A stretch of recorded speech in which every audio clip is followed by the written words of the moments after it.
Welcome back to ABCGH Spoilers channel. Today we will learn about the intriguing developments unfolding in Port Charles that promise to shake the foundations of our beloved characters' lives. Sunny and Sidwell's dangerous stance. At Windermere, the tension between Jen Sidwell and Sunny Corinthos reaches a boiling point as their confrontation takes an unexpected turn.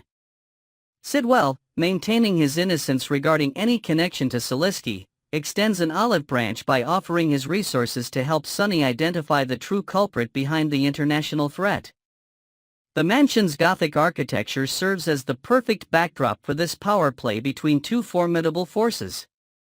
"I had nothing to do with Salisky's activities across Africa or elsewhere," Sidwell insists, his voice steady despite Sunny's penetrating gaze. "Let me help you find who's really responsible." Sunny, ever the cautious strategist, likely dismisses this proposition with the contempt it deserves. His years navigating the criminal underworld have taught him to recognize a trap when he sees one. The coffee importer doesn't mince words as he delivers thinly veiled threats about the consequences Sidwell might face should he attempt any deception.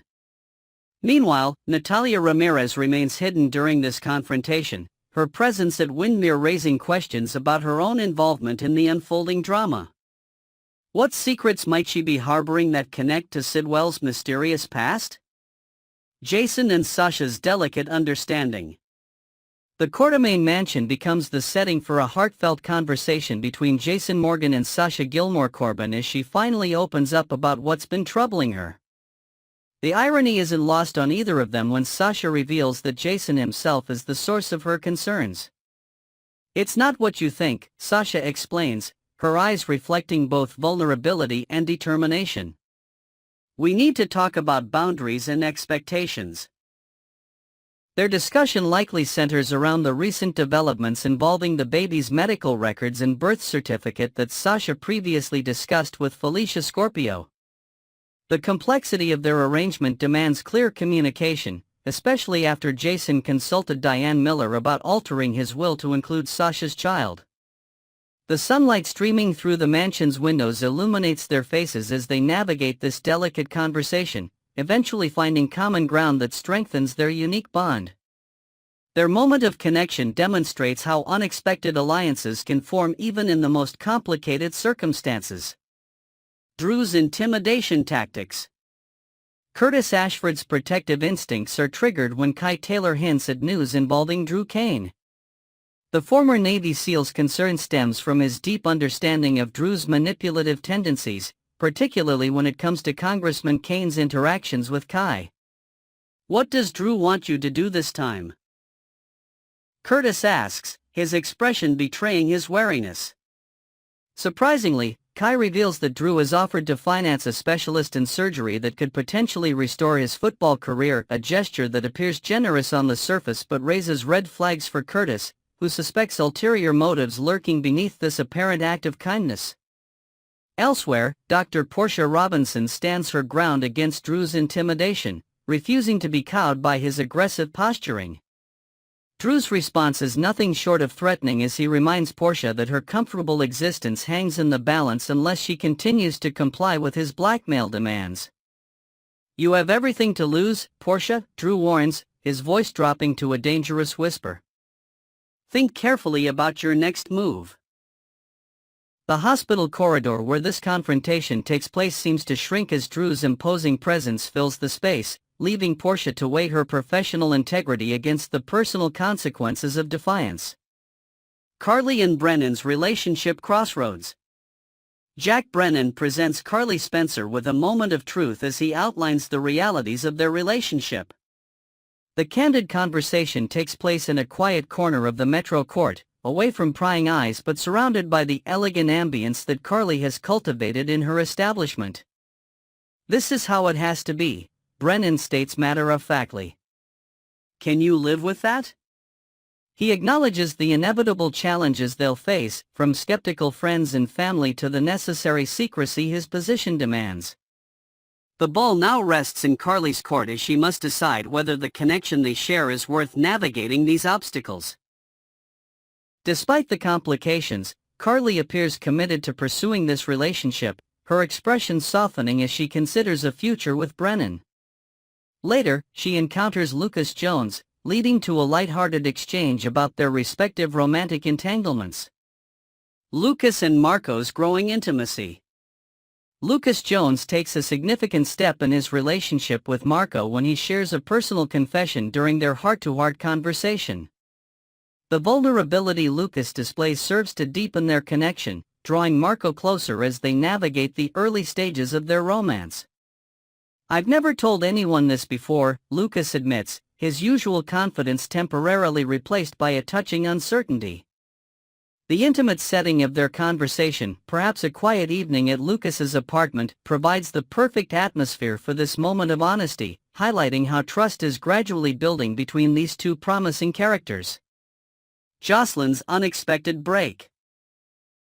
Jocelyn Jacks finds herself whisked away from the WSB training facility by Vaughn, initially triggering her suspicions about his intentions. The change of scenery from the rigorous training environment to a charming local cafe suggests that there might be more to this deviation from protocol than meets the eye. "You've been pushing yourself hard," Vaughn might explain as they settle at a corner table. Everyone deserves a moment to breathe. This unexpected respite provides an opportunity for Vaughn to learn more about Jocelyn beyond her performance metrics, while she anxiously awaits the results of her WSB assessments. The casual setting allows for a glimpse of the person behind the professional facade that both have maintained during training. Curtis's protective instincts. Curtis Ashford's protective nature emerges when Kai Taylor hints at developments involving Drew Kane. His immediate assumption that Congressman Kane has tasked Kai with something questionable reveals Curtis's deep-seated distrust of those in positions of power. "What does he want you to do now?" Curtis asks, his tone reflecting years of witnessing corruption in various forms. The revelation that Drew has offered to finance Kai's potential return to football through specialized medical intervention catches Curtis off guard, prompting him to question whether this apparent generosity conceals more calculating intentions. Curtis's skepticism serves as a reminder that in Port Charles, few good deeds come without strings attached. As Friday's episode approaches, these intertwining storylines promise emotional confrontations, strategic maneuvering, and unexpected alliances that will keep viewers on the edge of their seats, wondering which characters will emerge victorious and which will find themselves facing the consequences of their choices in the complex world of General Hospital. Next, we will learn about the intriguing possibility of Spencer Cassidy's return to Port Charles and the mysterious circumstances that might surround his reappearance. The mystery of Spencer's possible return. She may very well return with Spencer, not knowing he's Nicola's son until she brings him to Monica's funeral. Imagine the dramatic scene unfolding at the somber gathering. Rebecca Shaw, standing at the back of the church, a young man beside her with familiar yet changed features. The mourners, focused on their grief, not immediately noticing the newcomers until perhaps Laura catches a glimpse and gasps in recognition. This moment could become one of the most shocking revelations in Port Charles history, as Spencer's identity is revealed in the midst of saying goodbye to a beloved community member. The timing of such a revelation would be particularly poignant, connecting the Quartermain legacy to the Cassidy mystery through Rebecca's unexpected return. Monica's funeral would serve as both an ending and a beginning, the closing of one chapter in Port Charles history while simultaneously opening another with Spencer's return. The emotional complexity of such a scene would resonate deeply with longtime viewers who understand the interconnected histories of these prominent families. Rebecca's role in Spencer's disappearance. There are many reasons finding an identity on the injured young man may have been elusive for this long, but when she finds out he's Nicola's son, she must take action. The discovery might come through a chance encounter with an old newspaper article or perhaps through social media where Spencer's disappearance was documented. Rebecca might experience conflicting emotions, shock at realizing who she's been caring for, guilt over not identifying him sooner, and uncertainty about how to proceed. Rebecca's life in Paris has likely been relatively peaceful until this point. Perhaps she established herself as an artist or fashion designer, building a quiet life away from the drama of Port Charles. Taking in an injured young man would align with her compassionate nature, reminiscent of her sister Emily's caring personality. The Parisian setting offers a romantic backdrop for this storyline. Imagine Spencer recovering in a charming apartment overlooking the Seine, completely disconnected from his former life and responsibilities. The delayed search for Spencer's identity. Why would she wait so long to look for Spencer's identity? Spencer could have been unconscious and healing for a while when Rebecca found him, and Paris is a large city. She could have been on a short vacation out of town. Perhaps Rebecca initially reported finding an injured young man to the authorities, but with no identification and no matching missing persons reports in the immediate vicinity, the case went cold. The medical complications could have been significant. Traumatic brain injury resulting in memory loss, facial reconstruction requiring multiple surgeries, or even a medically induced coma to help him heal.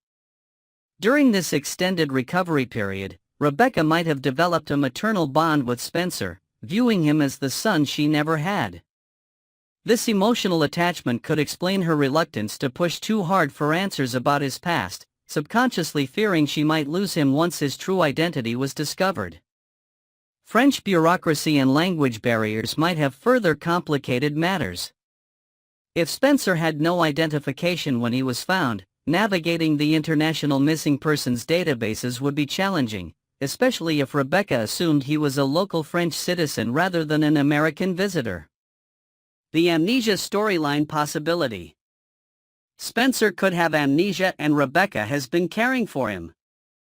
The amnesia trope, while familiar to soap opera viewers, offers rich storytelling possibilities in this context. Spencer might have created an entirely new persona during his time in Paris, perhaps becoming interested in art or literature, developing skills and interests completely different from his previous life as a Cassadine. The psychological aspects of such a transformation would be fascinating to explore. Without the weight of the Cassadine legacy and his complicated relationship with his father, who might Spencer become? Would he be more carefree, less scheming, more authentic in his emotions? The contrast between his new personality and his former self would provide compelling character development and create tension when he eventually returns to Port Charles. Rebecca's influence on this new version of Spencer could mirror what might have happened had he been raised by Emily instead of in the shadow of the Cassadine dynasty. There's a beautiful symmetry to Emily's twin sister unknowingly guiding Nicholas's son toward a more grounded, less privileged worldview. Parallels to Sonny's Nixon Falls storyline. Many fans remember when Spencer's White Dove, that matches Trina Robinson's, was seen floating in water at a shoreline. It reminded many viewers of the Sonny Corinthos in Nixon Falls story, where he washed up from the river, only he was nearly frozen. The White Dove symbolism creates a poetic connection between Spencer and Trina, suggesting their bond transcends physical separation. Unlike Sonny's story, however, Spencer's Parisian adventure would have a more sophisticated, cosmopolitan flavor. Rather than the small-town dynamics of Nixon Falls, Spencer would be navigating one of the world's most cultured cities, perhaps developing an appreciation for art, cuisine, and history that was previously overshadowed by his preoccupation with the Cassadine fortune. The contrast between these parallel storylines would highlight the differences between Sonny and Spencer as characters. One finding simplicity and peace in small-town anonymity, the other discovering cultural refinement and perhaps a more nuanced worldview in a European capital. Rebecca's connection to the Cassadines. Rebecca is the late Emily Courtemaine's twin sister who dated Nicholas years before Spencer was born. She left town and moved to Paris, France on a scholarship that Monica Courtemaine was going to use for Emily.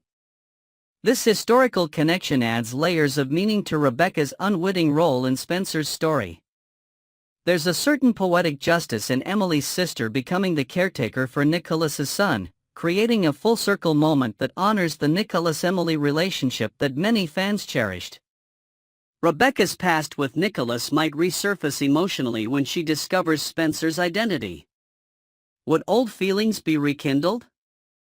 Would she feel a sense of destiny in having found his son?